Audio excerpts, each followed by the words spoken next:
Tell me, who is Beatrice Achaleke? We want to know. The people want to know. Who is Beatrice Achaleke? First, I need to tell you where I got that quotation from. It's not from me. It comes from one of the women that I admire very much in the world, Carmen Smith. Okay. Carmen is the vice president of Walt Disney. Oh, yes. Okay, and she said that's, the DNA, the mantra of Walt Disney in managing talent. So, who am I?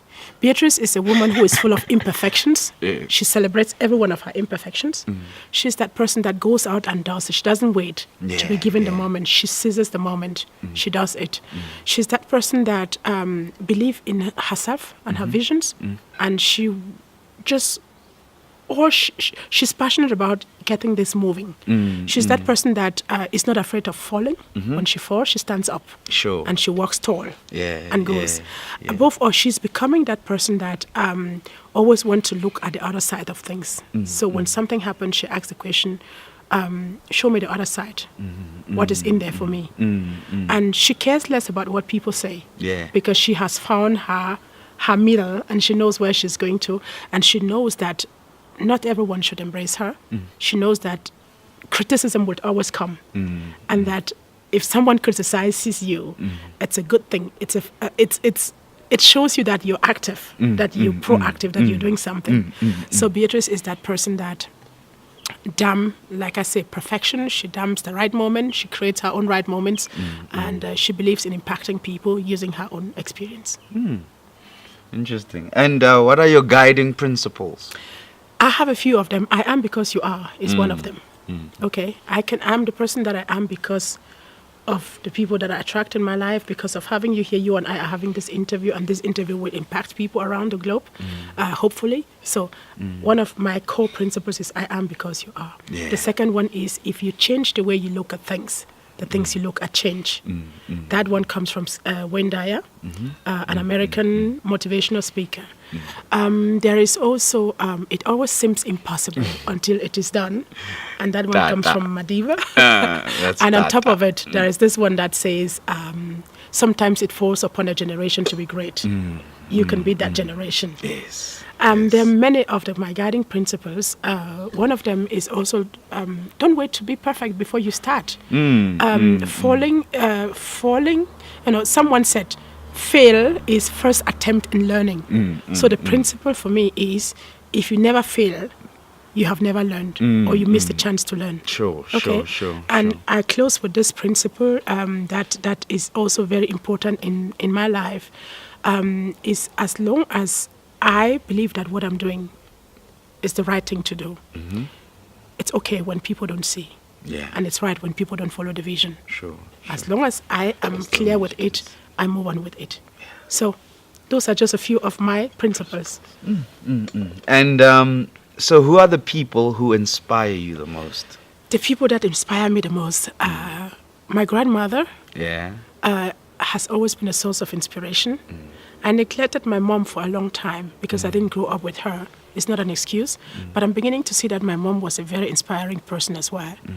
And then I grew up with my auntie.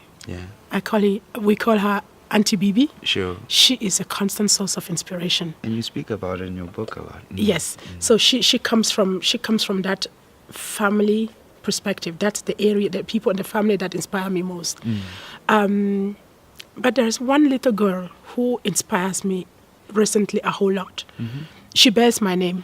Oh, yes? She was born last year, and she came 3 months earlier than she was expected. Okay, premature. So people will call her premature. Okay. But don't call me premature. Don't call the baby version of me premature. This young girl she's amazing. If you look at her today, she is such a beautiful angel. And she came in all her imperfections. And we'll give her the name premature. So she is such an inspiration for me because she came and said, look at me for who I am, and I'll show you who I want to become. Watch me why I get there. And when you see her today, you will not believe. Okay? That's from the family perspective. My younger sister, she's my only sister, she does inspire me as well for the things that she does, but that's a huge chapter. I'm coming to terms with that. Madiba is a great source of inspiration for me, especially when it comes to the Ubuntu mindset, when it comes to cleaning, those uncomfortable situations that happen to you when shit happens. When it comes to cleaning that and moving on, he's my number one source of inspiration. Lisa Nichols is an American, African-American woman. She's phenomenal. She inspires me. Yes. And Radil, you inspire me. You inspire me with the vision statement. You inspire me for standing here over long hours. Michelle behind the camera inspires me for taking the time to stand here all the time. Look at Radil. Just being inspirational. Holding the stick and carrying a stick. She's sitting here. So you see, the whole world is full of inspiration. Sure, you just have to pick them from different perspectives. At any one given moment, what is the task? Who is my main source of inspiration? If I'm looking at a motherly source of inspiration, I would not go to Madiba. If I'm looking for, if I'm looking for someone who will challenge me and that inspire me in the way that they challenge me, it's my daughter Victoria. Okay. She's a great source of inspiration because she says things very openly. She doesn't mingle words. So you see, I'm surrounded by sources of inspiration. And so what are the books that you read? I read quite a lot of books. The one that I read very intensively is Madiba, the quotations. Okay. How to Think Like Mandela. Yeah. The Long Walk to Freedom. Oh, yes. I read Shakti Gawain. It's all about creative visualization, the power of creative visualization. I read, now I'm reading, who am I reading right now? Let's keep it there. So I'm reading quite a number of books. They're lying on my desk. I don't even know the titles now. No, the Love Principle.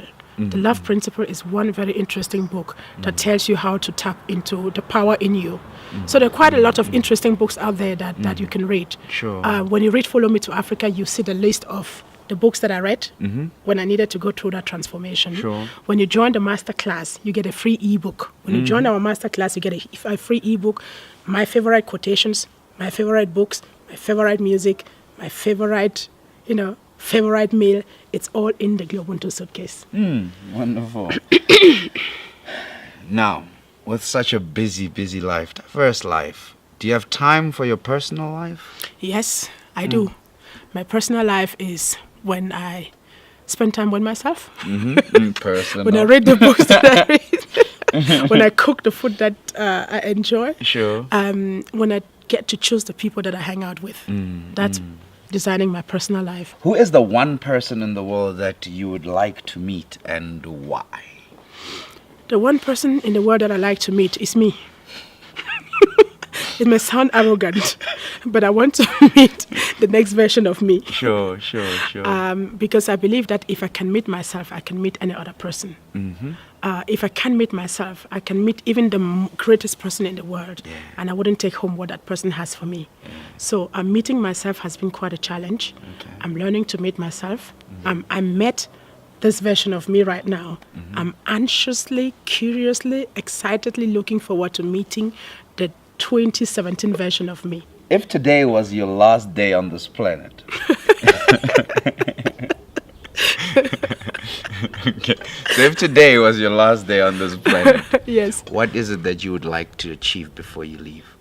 I like to have the Ubuntu suitcase in every household, in every school, in every company, in every political system. And I like to have the feeling that they'll know how to use it. I like to know that every kid in every corner of Africa and every corner of the world has a vision 2030 in their hands, and that they aspire towards that vision. And I like to know that we all have good health and that we respect each other. Okay, and we all know that we're not here forever on Earth.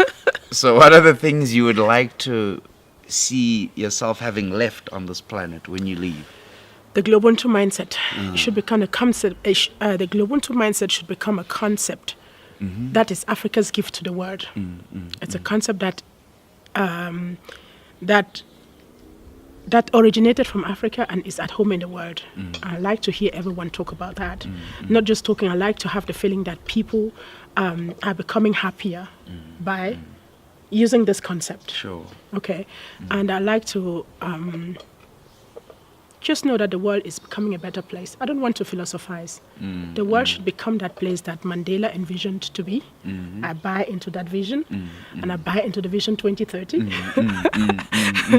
And if that is going to be the last moment, those are the things that I want to go thinking that they will be in place. Okay, excellent. Now, also, let's move back just a little bit to the kids. What are your parenting principles? My parenting principles are very simple. Be committed, love each other endlessly, be passionate about each other, but don't be attached. Okay. Let the kid be kids. My kids are not my best friends. They are my kids. But the fact that my kids doesn't mean that I have power over them. They are entities by themselves. They are individuals. So my principle is letting the kids be kids, give them guidance when they need it, not because it gives me pleasure, not because I think it's good for them. It's letting them be who they become without having the feeling that they love me less. It's letting them go when they need to go. It's also me going when I have to go without having the feeling that the kids will feel that I don't love them. So my parenting principle is very open. Interesting. And what type of partner are you in a relationship? Oh, I wish I knew. I can't say that because the partner has to tell me that. Oh, okay. I know what kind of partner I wish to be, but I don't know if the person that I'm with will say that I'm that person. So it always takes two. I like to be that person that challenges, that person that is open, has an ear, but that person that could also say the things that say things the way they are for her without having that fear that she will be misunderstood. Okay. I'm that person. I like to be that partner who is open, challenging, communicative, but also has her mood.